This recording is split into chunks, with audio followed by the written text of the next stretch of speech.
burger was delicious. I love Asian food. This was so good I wanted to eat it with chopsticks.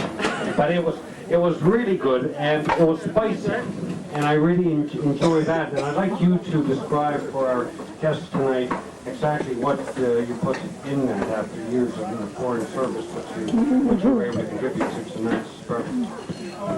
Thank you, Scott. As I said earlier, this barbecue, or this hamburger, the theme of this hamburger was Stephen Harper discovers Asia at last. And in honor of his trip to China this fall, which is long overdue, I decided it would be good to create a burger that would commemorate this event. So what we have is prime Alberta beef, at least that's what I like to think. I think it actually is a little more local than that, but let's pretend that it's prime Alberta beef. And it was basted with Chinese hoisin sauce. Then the sauce that went with the burger was Terra mayo sauce. It's a secret recipe that was given to me by the owner of the Japa Dog carts over there in Vancouver.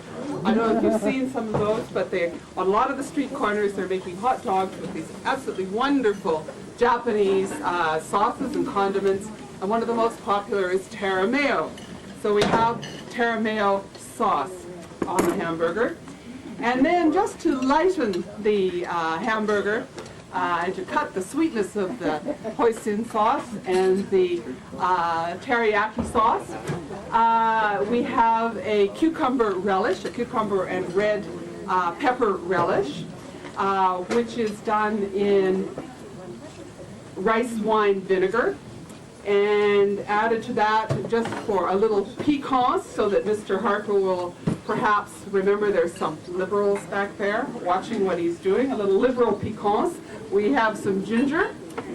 We have sambal olek, which is an Indonesian pepper sauce, and we have some Thai coriander.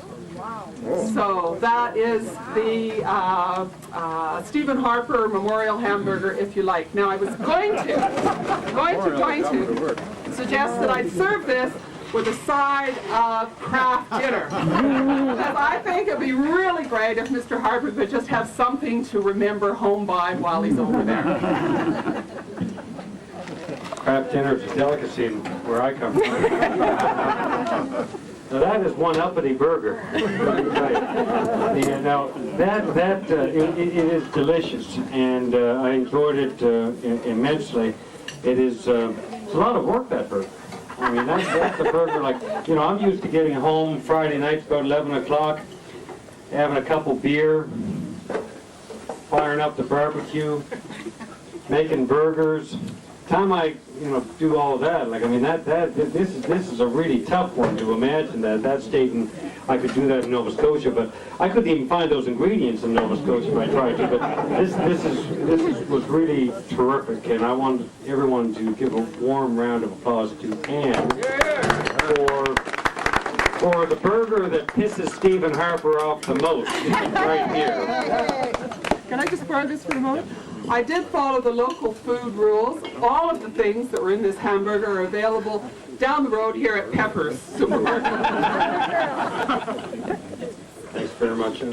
Now, the Colemans, for their simplicity and their ingenuity, I think it is really neat when you take products that are available locally that you don't necessarily think of, and use them in a way that people wouldn't necessarily consider previously.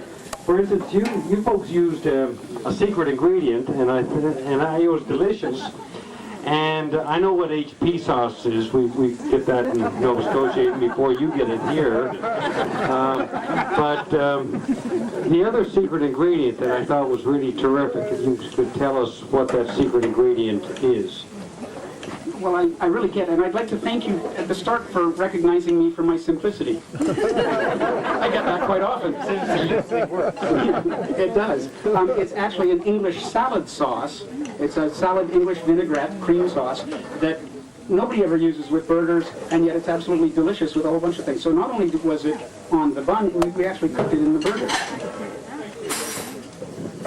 you know, that's great. Next we'll be putting ketchup on salads. No, but this was terrific. It tasted great. I had no idea that that's what it was, and you know, I want to congratulate you on that. And you actually put it in the burger, which was great. And I enjoyed it. I thought it was absolutely stellar. Now, David Cowboy Murner. Now, David, with his there was a real simplicity as well, you know, on a local basis. And you think, look, you're listening to me commending people on being simple, and you think, well, that comes naturally to Scott Brison. But the mushrooms, those were local mushrooms. Salt Spring Island. Salt Spring Island mushrooms. And Cowichan, those are not those kinds of mushrooms, okay? And I'm not hallucinating, I'm just talking about the food, okay? Yeah, eat the Salt Spring Island mushrooms and we'll go higher in the polls. Okay. So those are local mushrooms, non-hallucinogenic, and Cowichan cheese. That's right, 2 cheeses. Both, 2 cheeses. Yeah. Cowichan cheese. So that was a great tribute to local, the best, and the Cowboys. You see, now I'm getting it. That's right.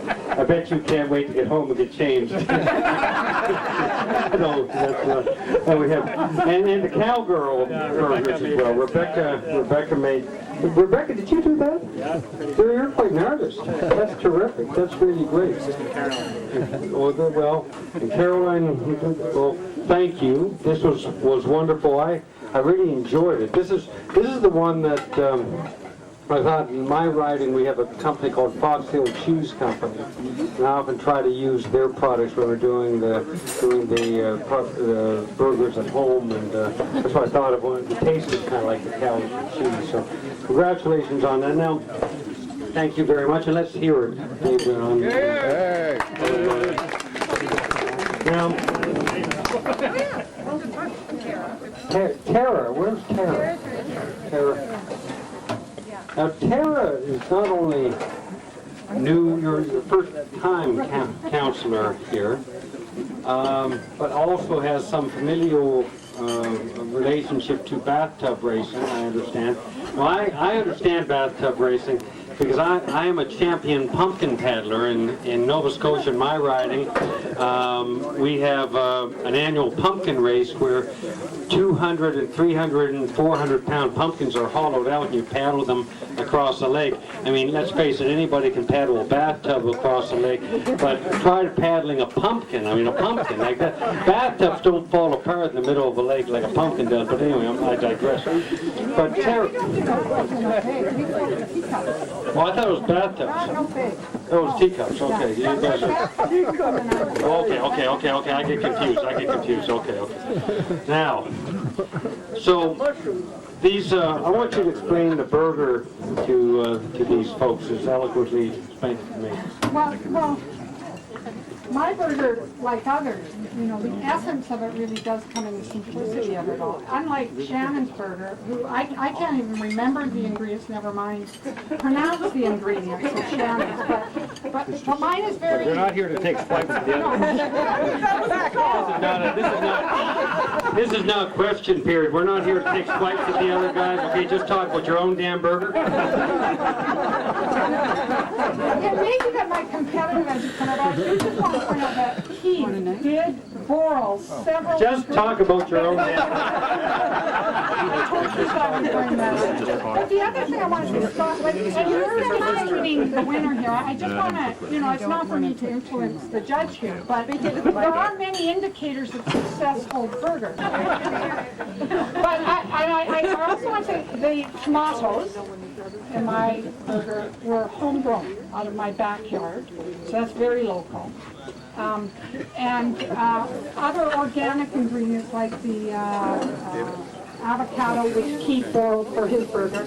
You know, in the House of Commons, we have 35 seconds to pose a question in question period.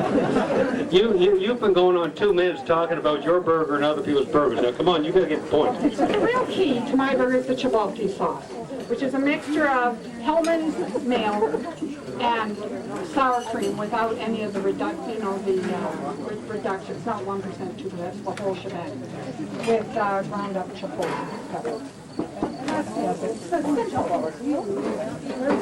Let's hear a warm round of applause for Tara, who I want to thank the guest speaker here tonight. Yeah, and Tara just grossly oversold what I had previously decided was the best burger prepared here.